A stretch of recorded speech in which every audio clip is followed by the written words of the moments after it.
አሁን ከክህነት አቀባበል ጋር ያነሳችሁ ችግር አለ። የኔም እንዴት እንደተቀበልኩ አውቃለሁ፣ እናንተም ታውቃላችሁ። ውዳሴ ማርያም ጨረስ፣ መልካ ማርያም መልካ ኢየሱስ ያው ሸመደል፣ ዳዊት ደገምን። ከዛ በኋላ ዳዊት ደግሟል ይቀበል ተባለ። እንደዛ ሆነን የተቀበልነው። ዳጋጣሚ ሆኖ እኔ ግን 3 ጊዜ የቅኔ ቤት ገብቼ ተቀኝቼ ነው የተቀበልኩት። ያም ሆኖ ግን ገና ልክ አልነበርኩም።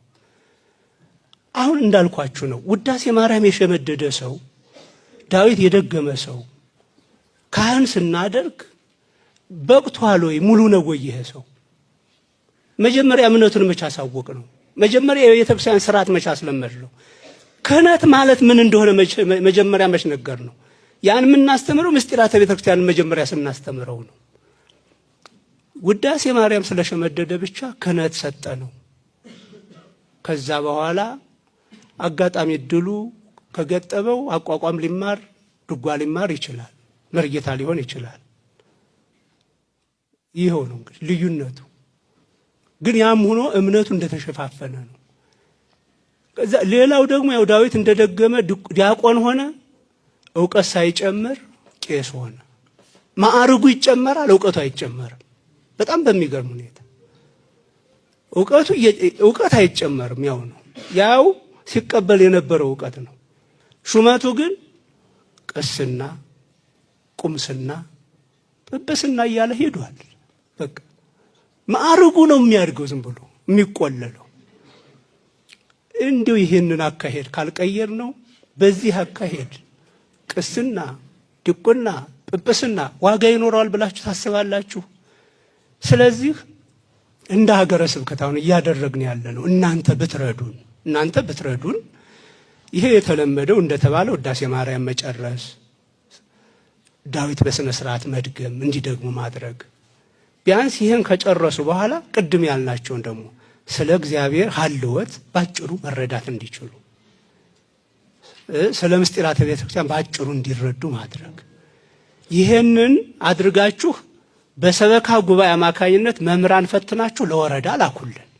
ወረዳ ቤተ ክህነቱ ደግሞ ተቀብሎ ልክ ናቸው ወይ እነዚህ ልጆች ብሎ መዝኖ ወደ ሀገረ ስብከቱ ይልካል።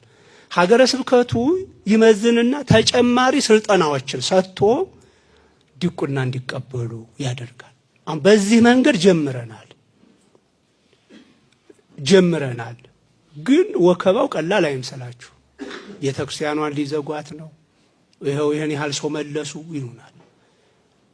5 አላዋቂ ከማከማቸት ምን አለ አንድ አዋቂ ሹመን ቢያጥናት። እንዲህ ይሄ በቁጥር ምናምን በቃ ይሄን ያህል ቄስ አለ የሚለው ይሄን ያህል ዲያቆን አለ የሚለው እና አንድ ትልቅ እድል ይመስለናል። ቁጥር ላይ ሳይሆን ጥራት ላይ ነው መጨነቅ ያለብን። ጥራት ላይ 12 ሐዋርያት ጥራት እኮ ስላላቸው ነው ዓለምን የለወጡት። ይኸው አንድ ደብር 20-50 ቄስ አለ። አሁን ግን ከጎን ምዕመናን ይጠፋሉ። በጥንቁልና በመጋደር በምን ይጠፋሉ። አሁን የምናየው ችግር ሁሉ የቤተ ክርስቲያን አቅም ማጣት የፈጠረው ችግር ነው።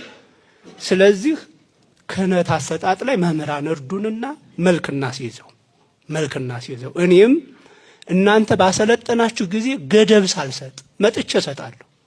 አሁን በዚህ ዓመት ያቀድነው እቅድ እስካሁን 3 ጊዜ ነው በዓመት የምንሰጠው። አሁን ግን 3 ጊዜ አይደለም የምንሰጠው ብለናል። ላሊበላ ላይ እንዳለ ሆኖ ወልዳያ ላይ 2 ጊዜ የምንሰጠው እንዳለ ሆኖ ወረዳዎች ላይ ደግሞ እየወረድን እያዘጋጀን ለምን 5 አይሆኑም? ለምን 10 አይሆኑም? ለነዚያ ሰጥተን መመለስ ባበቃችኋቸው ጊዜ እስከ ወረዳ ድረስ እንመጣለን።